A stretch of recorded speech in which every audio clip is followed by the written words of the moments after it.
There's something interesting happening with the Democrats generationally right now. Like, if you think the Democrats of today are bananas, it actually seems like it might be significantly worse in a couple of years. Take a look at this. Young Democrats have called for a rebrand. They're trying to replace the party's old guard. The New York Times say the younger Democrats are sick of the party status quo. And then back on this Arizona race, Democrats face another split over age and values in Arizona.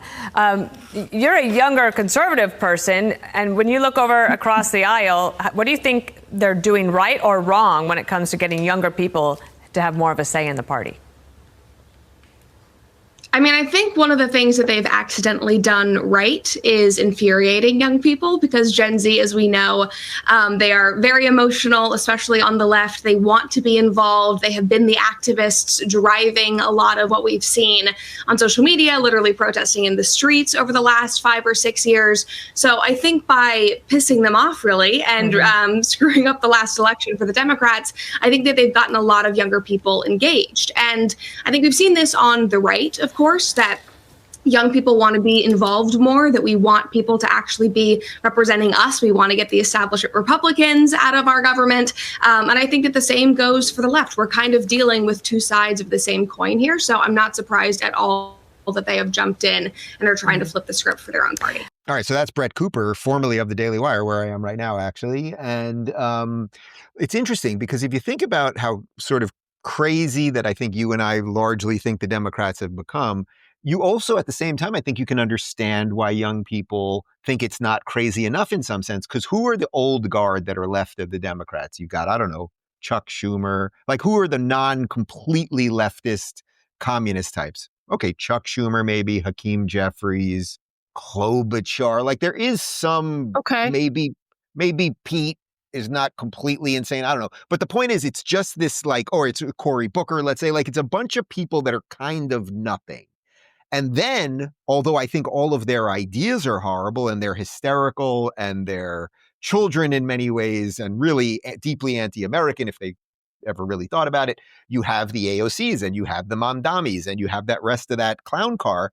And clearly you can see, in an age where young people have been taught so many of the wrong things, you can see why young people would be gravitating towards that.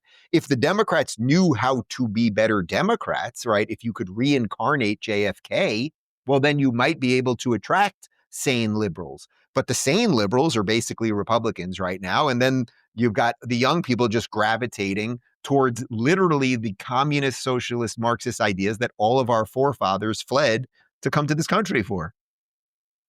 This is a tough topic for me. I have 3 college kids. Well, only 2. The one graduated and has a job. You got one out. Well, you got one out. Yeah, I hate to tell you. Right there in Nashville. I'll give you her address. Go check on her for me. Which you go, Quinn. Go check on my girl.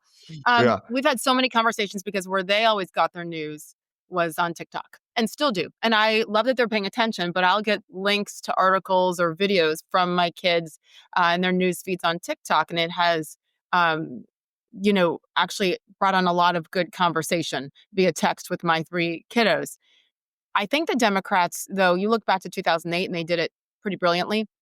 And Obama going into Facebook and really diving deep in social media and reaching people that way, and the hope and change, the messaging, the colors. Like, they've always done a really, really good, a much better job, I think, than Republicans. I personally, I think there are kids, though, like mine, who have started, in my opinion, to see through the BS and the anger. And when you look at how Donald Trump dominated and swept all the swing states, I think at some point, kids had to go, wait a minute, and let's at least listen. And then you see the anger on the left from some of the psychos out there. The people that are the biggest representatives of the Democratic Party right now happen to be the most hateful and the loudest too. I personally want to give Charlie Kirk a lot of credit for going on those college campuses and having discussions with kids calmly, without